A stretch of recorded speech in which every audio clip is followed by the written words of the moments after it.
네, 천금 같은 귀한 시간 내주셔서 이 주말에 함께 해주셨는데 감사드리고요. 더군다나 제가 한 2, 3분 늦은 것 같아서 각별히 죄송하다는 말씀드립니다. 이번 한미 통상안보협상 과정에서 많은 분들이 애쓰셨지만 가장 애를 많이 쓰신 것은 역시 여기 계신 분들을 포함한 기업인들이십니다. 누가 그런 얘기를 하더라고요.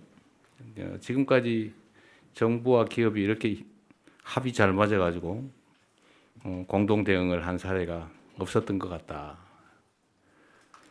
그건 전적으로 우리 기업인 여러분들 정말 헌신과 노력 덕분입니다. 진심으로 감사드립니다. 이게 잘 아시겠지만 우리가 뭔가를 새롭게 획득하기 위한 그야말로 능동적이고 적극적인 협상이었으면 어떤 결과가 나더라도 즐거운 일이었을 텐데 이 안타깝게도 국제 질서 변경에 따라서 불가피하게 우리가 수동적으로 응할 수밖에 없는 상황의 협상이어서 어쨌든 좋은 상황을 만들기보다는 나쁜 상황을 만들지 않는 게 최선이었기 때문에 매우 어려운 과정이었다는 건 여러분도 잘 아실 것 같습니다.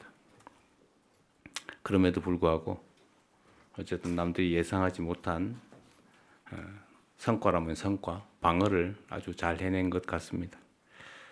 이제 앞으로가 더 중요하겠죠. 제가 자주 말씀드린 것처럼 국민들이 먹고 사는 문제만큼 중요한 게 없고 이 경제 문제를 해결하는데 천병은 기업이죠.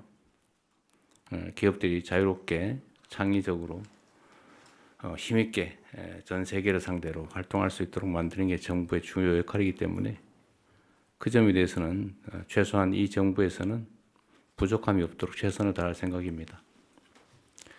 일부 걱정되는 측면들이 있죠. 혹시 대미 투자가 너무 강화되면서 국내 투자가 줄어들지 않을까? 그런 걱정들을 하는데 그 걱정들은 없도록 여러분들이 잘 조치해 주실 걸로 믿습니다. 이 경제라고 하는 게 사실 주관적 의도보다는 객관적 상황에 따르지 않을 수 없는 측면이 더 강한데 경제적인 상황에 따라서 의사결정을 하겠지만 비슷한 조건이라면 가급적이면 국내 투자에 지금보다는 좀 더 마음 써주시고 특히 그 중에서도 대한민국 균형 발전 문제가 심각하기 때문에 저기 지방의 산업 활성화를 위해서 좀 더 많은 관심 가져주도록 다시 한번 부탁드립니다. 그리고 어쩌면 이것도 하나의 기회일 수 있는데 저는 언제나 그렇게 생각하죠. 뭔가 변화가 생길 때 보통은 위기라고 생각하지만 그건 기회 요인으로 만들 수가 있죠. 우리 노력하기에 따라서. 그래서 사실 관세가 올라갔다고는 하지만 전 세계가 똑같이 당하는 일이어서 객관적 조건은 별로 변한 게 없을 것 같아요. 학력고사 어려워졌다고 등수가 바뀌는 건 아니다. 어려운 건 다 똑같이 어렵고 쉬우면 다 똑같이 쉬운 거 아니냐 그렇게 생각하면서 이 변화된 상황에 신속하게 적응하고 또 그걸 기회로 만들면 우리한테 또 좋은 상황이 도래할 수도 있을 것 같아요. 특히 우리가 대미 금융 투자 또는 금융을 하지 않을 수 없게 됐는데 그 부분을 우리 정부 측하고 잘 협의를 하셔가지고 기회로 잘 활용하면 좋을 것 같습니다. 방법은 아주 다양하게 있을 것 같은데 그 점에 대해서 우리 산업부에서도 좀 아이디어를 좀 많이 내주시고 또 우리 기업들이 어쩌면 더 안전할 수 있잖아요, 그죠? 그 점을 잘 활용하면 더 안전하게 사업할 수 있을 테니까 또 정부 입장에서도 우리 국내 기업들이 연관돼서 사업을 하는 게 또 투자금 회수에 훨씬 더 안전성이 높을 것 같습니다. 그리고 마지막으로 제가 이런 부탁 하나 드리고 싶은데 자관 정부는 우리 기업인들이 기업 활동을 하는데 장애가 최소화되도록 정말 총력을 다할 생각입니다. 이게 친기업, 반기업 이런 소리 하는데 그것은 무슨 의미가 있어요? 제가 세금 깎아달라 이런 얘기는 별로 안 좋아하긴 하는데 저는 그런 생각이 가끔 들거든요.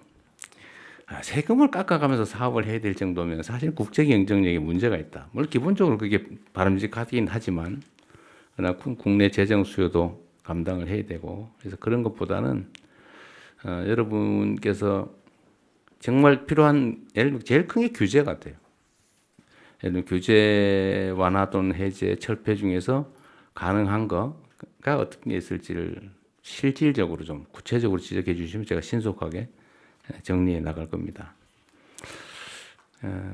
뭐든지 할 수 있는 건 다 할 테고, 뭐든 재정 투자도 마찬가지고, R&D 개발 또는 위험 영역에 투자해서 우리 재정이 후순위 뭐 채권을 발행하는 걸 우리가 인수한다든지, 하여튼 손실을 선순위로 감수한다든지 뭐 이런 새로운 방식들도 저는 얼마든지 도입할 수 있다고 생각해요. 그래서 모험적인 투자를 좀 과감하게 할 수 있도록 어떤 그런 방식도 동원해 볼 생각입니다. 또 한 가지 말씀드리고 싶은 거는 이게 어쩔 수 없는 측면이긴 한데, 저는 노동과 경영이 양립할 수 없다고 생각하잖아요. 대립적이지 않다. 근본적으로 노동 없이 기업하기도 어렵고, 기업 없이 일자리, 노동이 존립할 수도 없는데, 상호 보완적이고 상생적인 이 요소가 언제부터인가 너무 적대화되고 있는 것 같아요. 또 한편으로 제가 노동계에도 비슷한 얘기를 합니다만, 기업 측면에서도 임금 착취라는 소리를 들어가면서 노동 비용을 줄여서 국제 경쟁력을 가질 수 있겠냐. 그런 점은 한번 생각해 볼 필요가 있을 것 같습니다. 특히 첨단 산업, 첨단 기술 산업 같은 경우는 뭐 사실 역량이 문제지 인건비 액수 차원의 문제는 아닌 것 같아요. 또 그런 산업들 우리 정부 입장에 많이 키워야 되고요. 물론 이제 중소기업이나 전통산업 이런 건 뭐 불가피한데, 그래도 첨단 산업 또 글로벌 경쟁을 해야 되는 이런 대기업 같은 경우는 그 비중도 매우 적을 거고, 그래서 그 문제에 대해서 조금 더 관용적이었으면 어떨까 하는 생각이 들고요. 제가 이따 비공개 자리에서도 한 말씀드리겠습니다만, 우리가 한 번은 이런 고용 유연성 문제, 그 다음에 그 고용 불안정에 대한 노동자들의 공포를 해결하려면 사회 안전망을 강화해야 되는데, 그 재원 조달하는 문제, 이런 것들을 좀 종합적으로 있는 대로 터놓고 한번 사회적인 대대적인 논쟁을 통해서 일정한 합의에 좀 이루어야 되지 않을까. 소위 사회적 대토론과 대타협에 이르러야 되지 않을까 그런 생각을 좀 합니다. 숨겨놓지 말고 그냥 터놓고 한번 언젠가는 그런 얘기들 한번 했으면 좋겠습니다.